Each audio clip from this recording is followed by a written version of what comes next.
নমস্কার। প্রথমেই দেখে নেব আজকের সংবাদ শিরোনাম। মুর্শিদাবাদের রণক্ষেত্র, বেলডাঙ্গা যাওয়ার পথে বিজেপির সভাপতি সুকান্ত মজুমদার গ্রেফতার, জাতীয় সড়কে বিক্ষোভ। জামুরিয়ার 11 কারখানাকে 500 কোটি জরিমানা, নদী দখল থেকে শ্মশান দখল পর্যন্ত চাঞ্চল্যকর অভিযোগ। বেপরোয়া গতিতে গাড়ি চালিয়ে বৃদ্ধাকে ধাক্কা, কলকাতায় গ্রেফতার তৃণমূল কাউন্সিলরের ছেলে।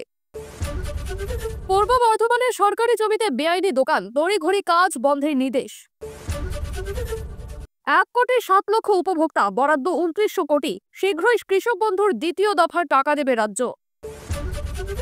এসএসসি দুর্নীতি মামলায় পার্থ চট্টোপাধ্যায়ের জামিন ঝুলে রইল, তৃতীয় বেঞ্চে হবে সিদ্ধান্ত। বারাসাত স্টেশন সংলগ্ন মার্কেটে বিধ্বংসী অগ্নিকাণ্ড, পুড়ে ছাই পরপর একাধিক দোকান। দক্ষিণ চব্বিশ পরগনায় হুগলি নদীতে যুবকের লাশ উদ্ধার, শোরগোল রাঙাফলা গ্রামে। সূত্র সুইসাইড নোট, উত্তর ব্যারাকপুরের পুরসভার ভাইস চেয়ারম্যানের মৃত্যুতে গ্রেফতার 3। প্রতিদিন সঠিক খবর শোনার জন্য সাবস্ক্রাইব করুন বীরভূম নিউজ টিভি চ্যানেলটিকে। আসছে বিস্তারিত খবরে। কারখানায় বেআইনি নির্মাণের জন্য জামুরিয়া রানীগঞ্জের 11টি কারখানাকে জরিমানার নোটিশ করছে আসানসোল পুর নিগম। জরিমানার পরিমাণ 500 কোটি। এলাকায় গিয়ে দেখা গেল কারখানাগুলির জেরে দূষণে জেরবার গ্রামবাসীরা। কারখানা কর্তৃপক্ষের বিরুদ্ধে নানা অভিযোগ সিঙ্গারন নদী দখল করেছে একাধিক কারখানায়। কারখানার ভেতর ঢুকিয়ে দেওয়া হয়েছে নদ, দূষণের জেরে নদীর রং লাল, নদী পরিণত হয়েছে নালায়। এলাকার নীল বন দখল করা হয়েছে কারখানাগুলির বর্ধিত অংশ। দূষণের জেরে ঘরবাড়ি শুধু নয়, ঐতিহাসিক জায়গাগুলিও এখন নষ্ট। শ্মশানঘাট দখল করেছে স্পঞ্জ আয়রন কারখানা। সরকারি পাকা রাস্তা ঢুকে গেছে কারখানার ভেতর। একটি কারখানার বিরুদ্ধে এক এক রকমের অভিযোগ। Jamuria chamber of commerce and industries কর্তৃপক্ষের পক্ষেই দাঁড়ান। তাদের দাবি, এই শিল্প তালুক তৈরি হওয়ার পর পরিবর্তন হয়েছে জামুরিয়া আর্থ সামাজিক অবস্থার। কিছু ভুল ত্রুটি থাকতে পারে। কারখানাগুলির বর্ধিত অংশ নির্মাণে হয়তো প্ল্যান পাস করা হয়নি, কিন্তু তাতে একদিনে হয়নি। যে পরিমাণ জরিমানা দাবি করা হয়েছে তা মাফ করা উচিত। অন্যদিকে স্থানীয় বাসিন্দাদের দাবি 500 কোটির জরিমানা নয়, এই কারখানাগুলির বিরুদ্ধে 1000 কোটি টাকা জরিমানার নোটিশ করা উচিত। শুধু আসানসোল পুর নিগম নয়, বন দফতর, আসানসোল দুর্গাপুর উন্নয়ন পর্ষদ, বিডিও, ডিএম সবার উচিত তাদের বিরুদ্ধে জরিমানার নোটিশ করা।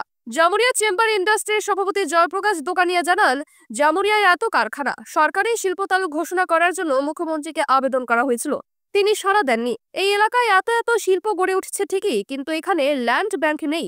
রয়েছে বসতি, রয়েছে বাস্তু জমি, রয়েছে দেবত্ব সম্পত্তি। তাই এত শিল্প সম্প্রসারণ করতে গিয়ে কোথাও হয়তো ভুল ত্রুটি হয়ে যাচ্ছে।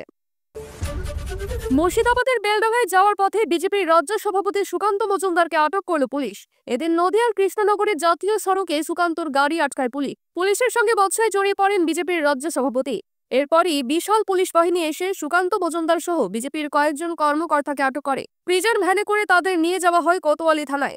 ঘটনার প্রতিবাদে জাতীয় সড়ক অবরোধ করেছেন বিজেপির কর্মীরা। গোটা ঘটনাকে কেন্দ্র করে জোর উত্তেজনা ছড়িয়েছে এলাকায়। দুই গোষ্ঠীর মধ্যে সংঘর্ষের জেরে গত শনিবার থেকে উত্তপ্ত মুর্শিদাবাদের বেলডাঙ্গা।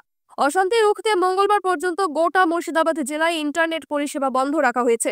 ঘটনায় এখনো পর্যন্ত 17 জনকে গ্রেফতার করেছে পুলিশ। তাদের মধ্যে অন্তত 8 জনকে ইতিমধ্যেই আদালতে পেশ করা হয়েছিল। ইতিমধ্যে এই ব্যাপারে জনস্বার্থ মামলা দায়ের হয়েছে কলকাতা হাইকোর্টে। এনআইএ তদন্তের দাবি উঠেছে। বেলডাঙ্গার ঘটনা নিয়ে রাজ্যের উপর চাপ বাড়িয়ে প্রতিক্রিয়া দিয়েছেন রাজ্যপাল সিভি আনন্দ বোস। সরকারের থেকে রিপোর্ট তলব করেছেন তিনি। এরই মধ্যে এদিন বেলডাঙ্গার উদ্দেশ্যে নয়া রওনা দেন বিজেপির রাজ্য সভাপতি। কৃষ্ণনগরের জাতীয় সড়কে তার গাড়ি আটকায় পুলিশ। পুলিশের তরফে বলা হয়, সংশ্লিষ্ট এলাকায় উত্তেজনা রয়েছে, এখনই সেখানে যাওয়ার অনুমতি দেওয়া যাবে না। সুকান্ত সহ কর্মীরা পুলিশের বাধা উড়িয়ে জোর করে যাওয়ার চেষ্টা করলে এরপরই তাদের আটক করে পুলিশ। ইতিমধ্যেই বিজেপির রাজ্য সভাপতি সহ কয়েকজন কর্মীকে আটক করে থানায় নিয়ে গিয়েছে পুলিশ। প্রিয় দর্শক, আপনি কোন জেলা থেকে আমাদের খবরটি শুনছেন অবশ্যই কমেন্ট করে জানাবেন।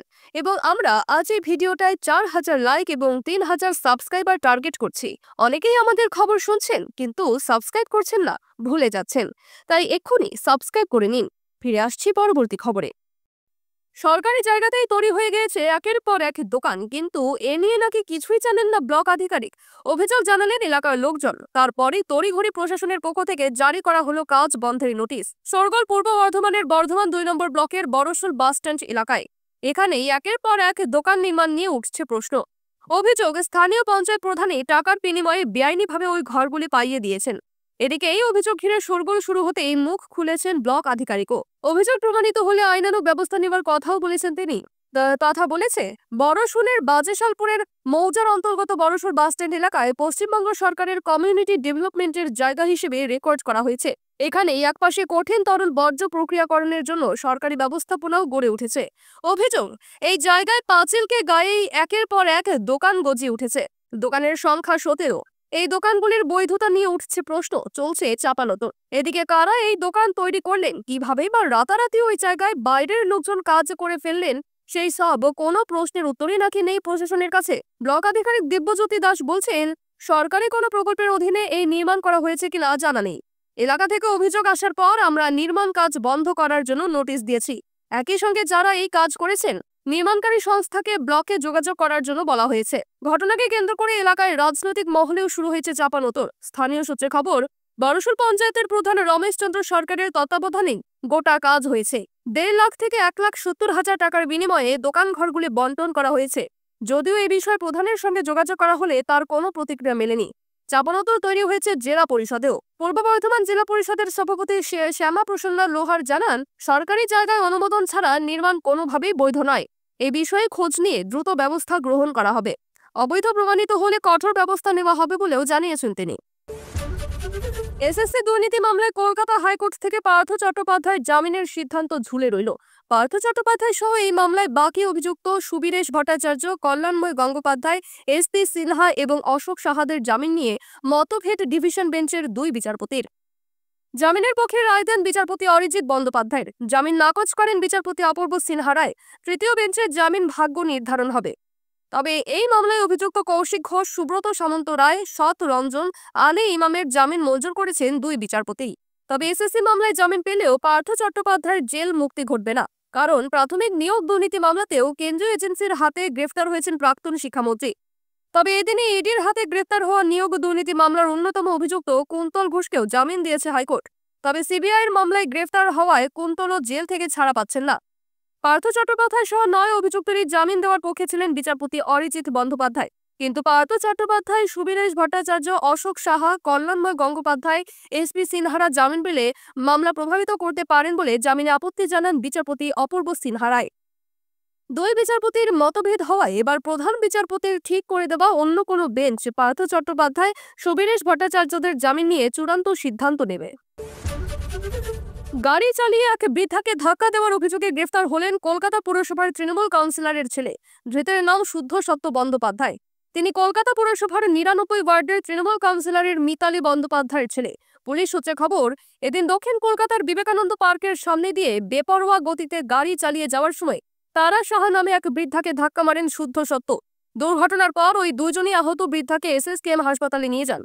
পরে হাসপাতাল থেকে শুদ্ধা সত্যকে গ্রেফতার করে রবীন্দ্র সরোবর থানার পুলিশ আটক করা হয় গাড়িটিও। ওই গাড়িটি কাউন্সিলর পুত্রের নামে রয়েছে। তবে জামিনযোগ্য ধারা হওয়ায় সম্ভবত থানা থেকেই জামিন পেয়ে যাবেন কাউন্সিলর পুত্র। হাসপাতাল সূত্রে খবর, আহত বৃদ্ধার মাথা, হাত এবং পায়ে আঘাত লাগে। সম্ভবত পা ভেঙে গিয়েছে তার। তবে তার অবস্থা স্থিতিশীল। এসএসকেএম হাসপাতালের ট্রমা কেয়ার ওয়ার্ডে বৃদ্ধার চিকিৎসা চলছে। বারাসাতে স্টেশন সংলগ্ন মার্কেটে ভয়াবহ অগ্নিকাণ্ড। আগুনে পুড়ে ছাই মার্কেটের পর একাধিক দোকান। আগুন নেভাতে ঘটনাস্থলে হাজির দমকলের একাধিক ইঞ্জিন।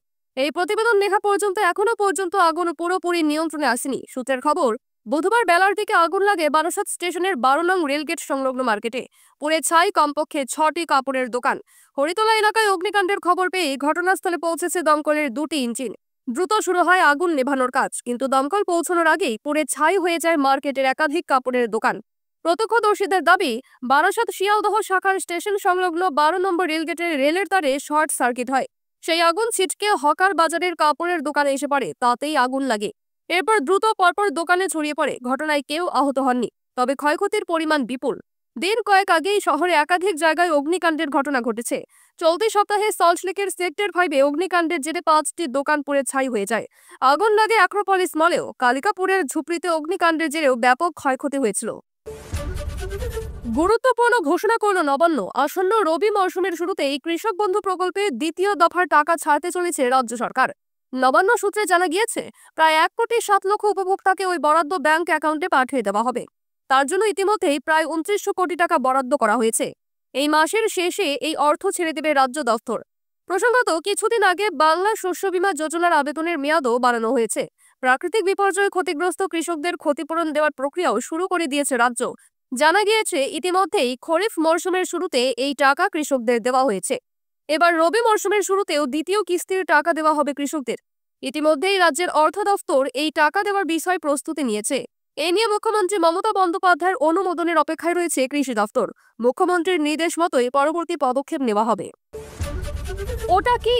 নদীতে চোখ যেতেই শিউরে উঠল স্থানীয় বাসিন্দারা। কাছে যেতেই দেখা গেল লাশ, যুবক, কিন্তু দেখে চিনতে পারলেন না কেউই। এদিন দুপুরে দক্ষিণ 24 পরগনা জেলার কল্পি থানার রাঙাফলা গ্রামের কাছে হুগলি নদীর তীরে দেহটি ভাসতে দেখেন স্থানীয় বাসিন্দারা।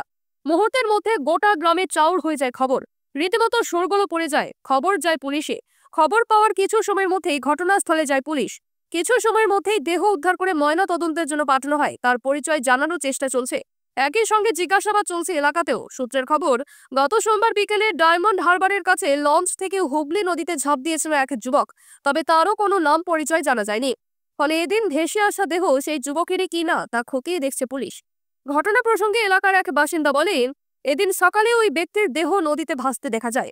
এলাকারই কিছু লোকজন দেখেছিল, তবে ওই ব্যক্তিকে চেনা যায়নি। খবর দেওয়া হয়েছিল কল্পি থানায়। পুলিশ এসে ইতিমধ্যেই ওই লাশ উদ্ধার করে নিয়ে যায়। কি করে ওই যুবকের মৃত্যু হয়েছে তা নিয়ে আমরা কিছুই জানি না। এখন গোটা বিষয় তদন্ত করে দেখুক পুলিশ। উত্তর ব্যারাকপুর পৌরসভার ভাইস চেয়ারম্যানের মৃত্যুর ঘটনায় পুলিশের জালে অভিযুক্তরা। সুইসাইড নোটের সূত্র ধরে জয়শ্রী দাস, শুভজিৎ বিশ্বাস ওরফে সন্তু এবং শুক্লা বিশ্বাসকে গ্রেফতার করেছে পুলিশ। ঘটনার সঙ্গে আর কার কার যোগ রয়েছে তা খতিয়ে দেখছে পুলিশ। উত্তর ব্যারাকপুর পৌরসভার দীর্ঘদিনের কাউন্সিলর ও ভাইস চেয়ারম্যান ছিলেন সত্যজিৎ বন্দ্যোপাধ্যায়। গত শনিবার বাড়ি থেকে উদ্ধার হয় তার দেহ। পাশেই মিলেছিল একটি সুইসাইড নোট। সেই চিঠি অনুযায়ী উঠে এসেছিল ব্ল্যাকমেলের তথ্য। জানা গিয়েছিল জয়শ্রী দাস সহ মোট 4 জনের কথা। মৃতের পরিবারের দাবি ছিল মোবাইলে ভুয়ো ভিডিও দেখিয়ে সত্যজিৎকে ব্ল্যাকমেল করা হচ্ছিল, যার জেরে সত্যজিৎ বাবু অবসাদে ভুগছিলেন। পরবর্তীতে উদ্ধার হওয়া সুইসাইড নোটের ভিত্তিতেই 4 জনকে জেরা করে পুলিশ। গ্রেফতার করা হয়েছে 3 জনকে। প্রাথমিকভাবে পুলিশের অনুমান, খুন নয়, আত্মহত্যাই করেছেন সত্যজিৎ বাবু, কিন্তু তার পিছনে লুকিয়ে অন্য রহস্য। ঠিক কি করেছিলেন জয়শ্রী সহ বাকি ধৃতরা? কেন ব্ল্যাকমেল? কেন আত্মহত্যার পথ বাঁচতে বাধা হলেন সত্যজিৎ? তা জানার জন্য মরিয়া চেষ্টা চালাচ্ছে পুলিশ। দোষীদের কঠোরতম শাস্তির দাবিতে সরব হয়েছেন মৃতের পরিবারের সদস্যরা। খবর শেষ হলো।